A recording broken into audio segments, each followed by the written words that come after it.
Many gamers have an unspoken rule that graphics are not important in games. And you know, I agree with that. I can play old games and enjoy their story and what they were loved for in their day.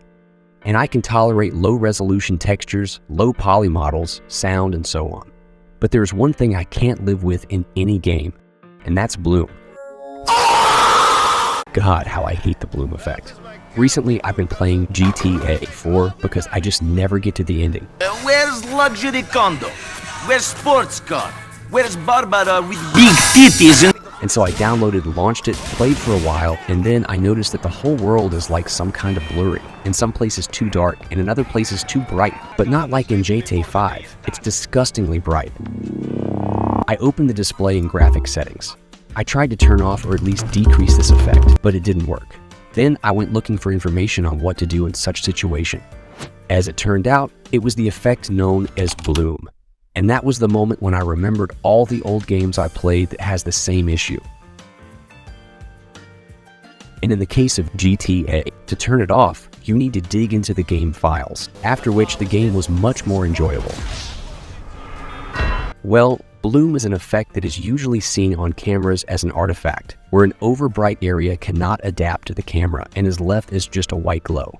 It usually happens on windows or lamps. That's the thing. This effect looks fine on lamps, torches, etc. But look at Oblivion. It's just some kind of blinding mess. The thing is, there's glow even where it shouldn't be. You can especially see it in highlights, faces, and just light-colored objects. Now, take a look at how it looks without it.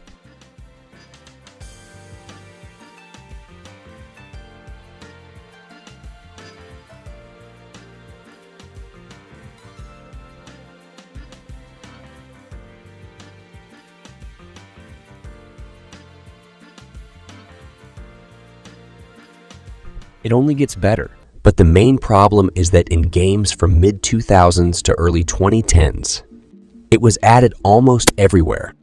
According to the Wikipedia, this effect was popularized by the creators of Tron 2.0 in 2004 when they posted an article on how it was done.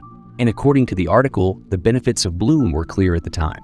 You don't need to spend a lot of computer resources to create this shader.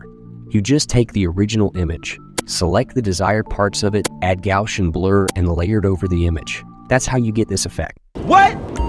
In Tron, it was very important because there were tons of neon, so it was a must-have. It fit well and complemented the game. It was on weapons, on walls, on bikes, everywhere. But in Oblivion, why do you need it? If it had been just kept on torches or candles, there wouldn't have been any questions. But it's everywhere. Not like in Tron or any other futuristic game. That's why using it in the wrong way can lead to horrible results. But let's figure out how this effect works. As I said before, the easiest way is to blur part of the picture on top of the main layer. But there are more complex methods of creating a better bloom effect, which is supported by modern Unity and Unreal engines. I won't explain in detail the complicated and boring theory. I'll just leave you a link to the cool video where the author explains in details how this technology works. In our case, you just need to know that the bloom itself is not bad, but it was used incorrectly. The thing is that the effect is applied to the image based on this principle.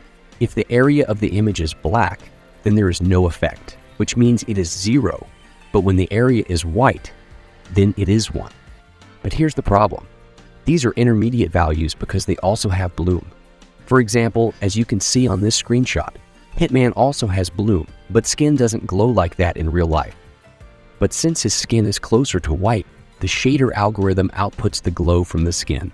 Back in the 2000s, this was the new real-time lighting, but now it looks more ridiculous, weird, and blinding than lovely.